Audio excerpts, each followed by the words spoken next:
I'm going to talk pretty fast. This is all about using the OneNote class notebooks with our 3123 class. I think the best thing to do is get in a habit of and telling them to get in a habit of going to cowboymail.okstate.edu. Some of them will say, but wait a minute, I have Orange Mail. But they all have access to Office 365 through Cowboy Mail. So they don't, it's not really about the mail. Just try to convince them it's not about the mail, that they have access to it. Even if they're using Orange Mail through Gmail for their mail service, they still have Office 365, all of that, anytime, anywhere access through cowboymail.okstate.edu. And that's probably the easiest place for you to get to it too. So when you click on this little array in the top left corner, they'll probably ignore mail calendar or unless they have Cowboy Mail. The OneDrive is much like Google Drive. It has storage space for them. It's much like Dropbox, so they can store things, use it anywhere. So encourage them to use all these different things. Tasks might be interesting. I've got some tasks built into our OneNote. All these things work with each other too. Ignore those two for a minute. This is the full version of Word that they're used to. And again, it's online anywhere and they can get to it. It's all totally in the cloud. So this is going to be a huge advantage because it's the stuff they're used to, like Word and Excel and PowerPoint, but it works like Google Docs and Google Drive. And their single sign-on will get them, and they're tied to OSU, so we know their account already. They don't have to create a new account.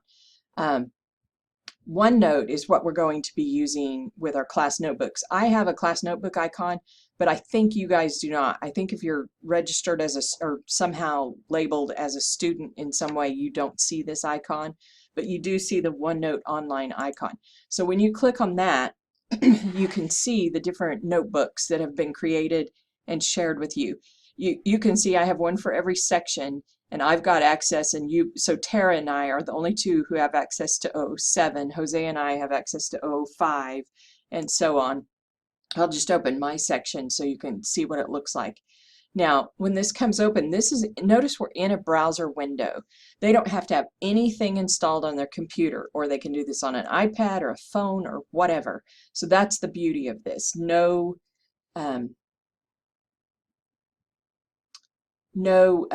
am I trying to say? If all they have is a browser, they're fine. So that's good. Nothing to install if they don't want to. It all works in the cloud. So this is the first page. It has a link to the textbook. This graphic is linked. It has a blurb about live text and Office 365 that talks about going to Cowboy Mail, and you're in OneNote right now. So these are the tools we're going to be using heavily. OneNote, and this gives a description. It has 3 areas: student notebook, content, and collaboration space. You may want to go through some of this. I weeded out a lot of it. When you go into your own, you can get to a lot more training than this. I just kept what I felt like was the essential, that they wouldn't read all of it. These 3 sections are real important. The content library is things that we can see and they can see, but they can't adjust. They can't type in, they can't change, they can't edit at all. Student notebooks, only the student and the instructor can see that individual's notebook, so they can't see each other's notebooks. And then collaboration space, everybody can see and everybody can edit. So those are right here. Now, as an instructor, we see the collaboration space, we see the content library space, and then we see each individual student space as well. But they don't see, they would only see their own student space, so they wouldn't see anything beyond their name. Okay, so in the collaboration space, I put everything that needs multiple people typing on it. For example, the first thing that comes up is the Peer Team Teaching Round 1 sign-up sheet. So when they sign up for one of the roles, lead teacher, tech expert, resource manager, assessment specialist, they type directly into here. And this is just my section, so we're not going to get each other's section. Everybody has their own section, so that won't get messed up. So then there's a planning guide. Notice I did change the planning guide, so you'll want to take a look at that.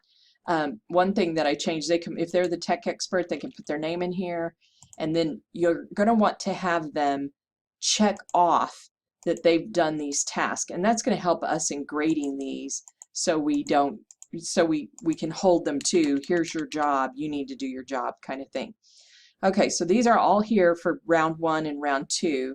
The other thing that we collaboratively work on is the deconstructing ISTE standards and the digital citizenship in weeks 5 and 16. So these are in here. Notice any of these you open, you have this Word open in OneNote. You can open it in the software that's installed on your hard drive if you want, and then any change you make syncs with the server version. So we're working on the server version right now because we're through a web browser, but it does sync automatically with the software if you open it up. If I'm on my laptop or something, I really like to have the actual program open, but if they don't have that installed, it's no big deal, and I think that's a great thing. Okay, so that's the collaboration area. The content library area, again, has things that we can change, but they can't. So syllabus, example, I've started typing my name and I need my contact information in here. And so we'll each put our own stuff in there. So you can feel free to go ahead and do that now. Accounts and passwords is one that I don't want them typing directly into this. Some of them did that when we were using Google Docs and they had their usernames and passwords out there. It was ridiculous. So this is one of them that they're going to copy and paste. Well, they just really need this part. So they're going to copy and paste this part and then put it over in, like, say I'm Lauren Barton, and this is my individual thing. I've already got a few pages in my individual notebook already.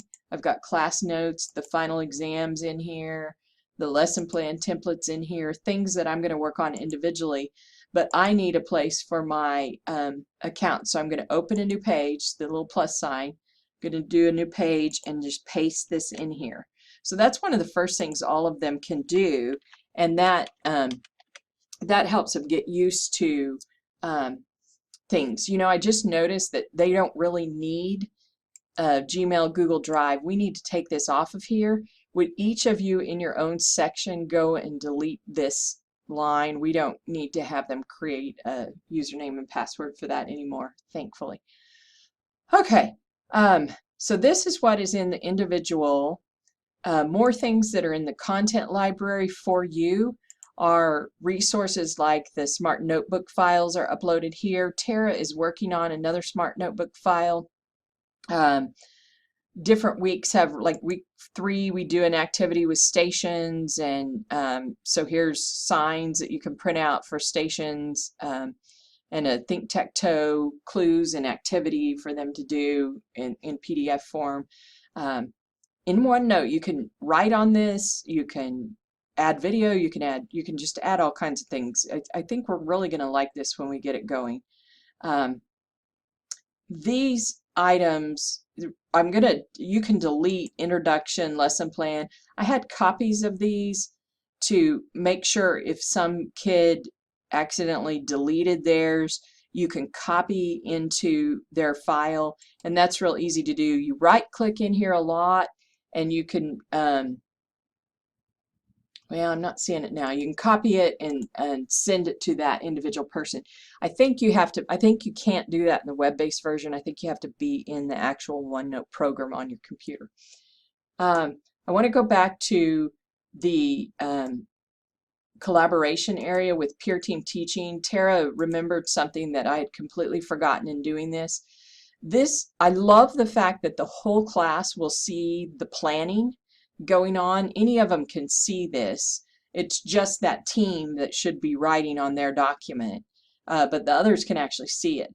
That becomes a problem down here when we get to gradebook. What we need to do is have the person who's the assessment specialist copy this and go to their, let's say Lauren is the assessment specialist for this. She's going to add a new page to her individual thing and make her the assessment week 4, and then she's going to copy this grade book, and she'll actually enter grades in here so only she and I can see it, and the other students can't see other students' grades. Thank you, Tara, for remembering that. But you're going to have to make sure and tell them to do that. Or if you can copy it for them and say, you're the assessment specialist here, you're going to do this. Okay, that gets you started. Holler at me if you have questions. There's one more thing I want to mention. I'm throwing so much at you, I apologize. I'm going to get the week by week instructor's guide out to you just as soon as I shut up and turn this off. One thing that I was thinking of, we still have it that they upload their tech tool to D2L, and then their grades are in D2L. They actually could do it in here. If we were to make a new page in collaboration, they could just, for example, everybody posts their infographic into one section. So you can create new pages, or you can create a new section over here if you want for tech tools. So feel free to play with this any way you want. Okay, call me. Bye.